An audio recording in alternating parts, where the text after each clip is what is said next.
The assignment had seemed simple enough. Professor Vorethel, a calendry with 6 arms and a teaching career spanning 4 centuries, had laid out the terms clearly on the first day of interspecies combat theory at the Galactic Academy of Unified Sciences. Midterm practical, he had announced, his voice clicking through the translation matrix. Each student will craft a functional weapon from materials found within this classroom. You have 30 minutes. The weapon will then be evaluated on design, lethality potential, and creative application. He had expected ingenuity. He had expected the Velk students to weave crystalline threads from their own body silk into cutting nets. He had expected the Drathian cadets to fuse their biomineral secretions into hardened spike arrays. He had expected the Quarren pair in the back row to merge their electromagnetic fields into a directed pulse emitter. He had not expected Cadet Marcus Reyes to stand up, grab a chair, snap one of its legs clean off with his bare hands, drag a broken edge across the floor 3 times to sharpen it against the rough composite tile, and then hold it up with absolutely no expression on his face and say, "Spear." The room went silent. Vorethel stared at the human, then at the chair leg, then back at the human. "That is, a stick," Vorethel said carefully. "Sharpened stick," Marcus corrected. He held it out so the professor could see the crude angle he had scraped into the tip. It was rough. It was ugly. It had taken him approximately 40 seconds. Cadet Cyravel, a Velk student seated 2 rows over, leaned toward her partner and whispered through her silk gland in low frequency. Her partner whispered back. Neither of them could decide if the human was joking. Cadet Dreen of the Drathian cluster, who had been carefully secreting a spike array for the past 12 minutes, stopped his work and looked at the sharpened chair leg with something between offense and confusion. "You had access to the same materials as everyone else," Dreen said slowly. "There are polymer coils near the supply rack. There are conductive strips along the wall panel. There is crystalline adhesive in the 3rd drawer." "I know," Marcus said. "And you chose a broken chair." "I chose a spear," Marcus said. "There's a difference." Professor Vorethel had lived for 412 years. He had taught combat theory to species from 37 different star systems.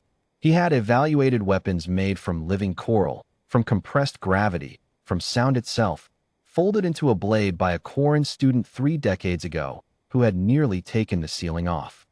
He looked at the sharpened chair leg. He looked at Marcus Reyes. He picked up his evaluation tablet. "Explain your reasoning," Vorethel said. "You have 2 minutes." Marcus lowered the chair leg to his side. He was not nervous. He was not performing. He spoke the way someone speaks when they already know the answer and are simply waiting for everyone else to catch up.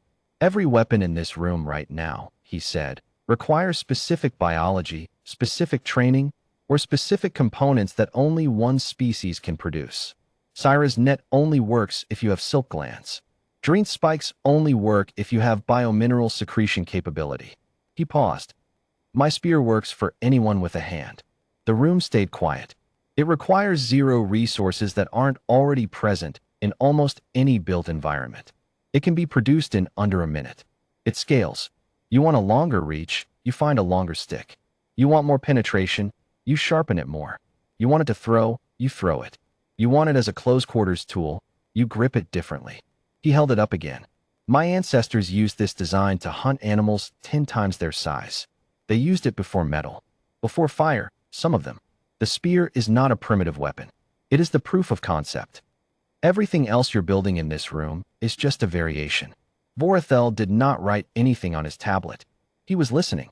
Cyravel finished her cutting net. It was beautiful, a hexagonal structure of tensile silk threads with microbarbed nodes at each intersection. It shimmered under the classroom lights. She set it on the desk in front of her. She glanced at the sharpened chair leg in Marcus's hand. She did not feel superior. She was not sure why. Dreen completed his spike array 7 minutes later. 12 hardened mineral points arranged in a radial pattern, capable of being launched from a pressure-compressed socket he had formed in his left forearm. It was, objectively, an impressive piece of biological engineering. He set it on his desk. He also looked at the sharpened chair leg. Marcus had spent the remaining 28 minutes of the practical sitting quietly, occasionally rotating the chair leg in his fingers, making 1 or 2 additional passes against the tile to sharpen the angle slightly. That was it. He did not improve the grip. He did not reinforce the wood. He did not add anything. He was done. Evaluation began at the 40-minute mark. Vorethel moved through the room methodically. He scored the Velk net on tensile strength and deployment range. He scored the Drathian spike array on penetration force and reload capacity. He scored the Quarren pulse emitter on field width and frequency modulation. When he reached Marcus, he stood in front of him for a long moment. "Demonstrate," he said. Marcus stood. He held the sharpened chair leg in his right hand, fingers wrapped low on the shaft for control, not at the center for balance. He turned to the demonstration target at the front of the room, a standard impact dummy used for kinetic evaluations, and threw the chair leg across the room in one motion. It crossed 11 meters. It struck the dummy in the center of the target zone, tipped first, and embedded 2 centimeters into the polymer padding. The room was completely silent.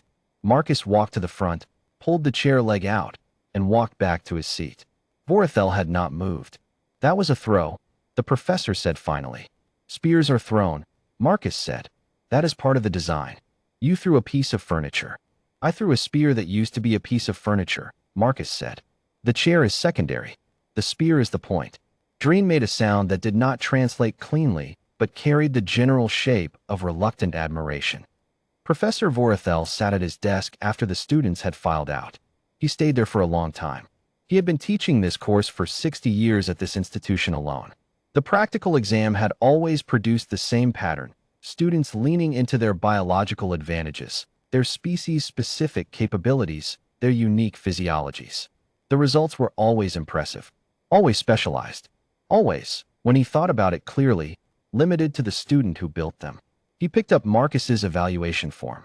Under the category of design, he had written crude, effective, universal. Under lethality potential, he had written demonstrated clearly. No additional confirmation required. Under creative application, he stared at the blank space for a very long time. Then he wrote, "The student did not create a weapon. The student identified that a weapon was already present and extracted it. This is a different skill. It is arguably a more dangerous one." He set the form down. He thought about what Marcus had said, about a species that had used this exact design to hunt animals 10 times their size.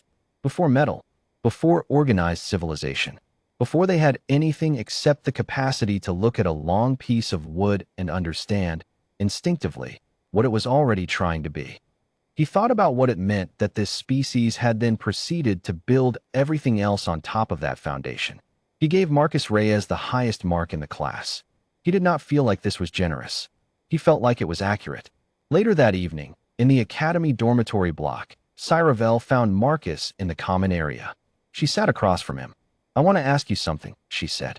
"Go ahead," Marcus said. "When you snapped the chair leg," she said slowly, "did you already know what you were going to do?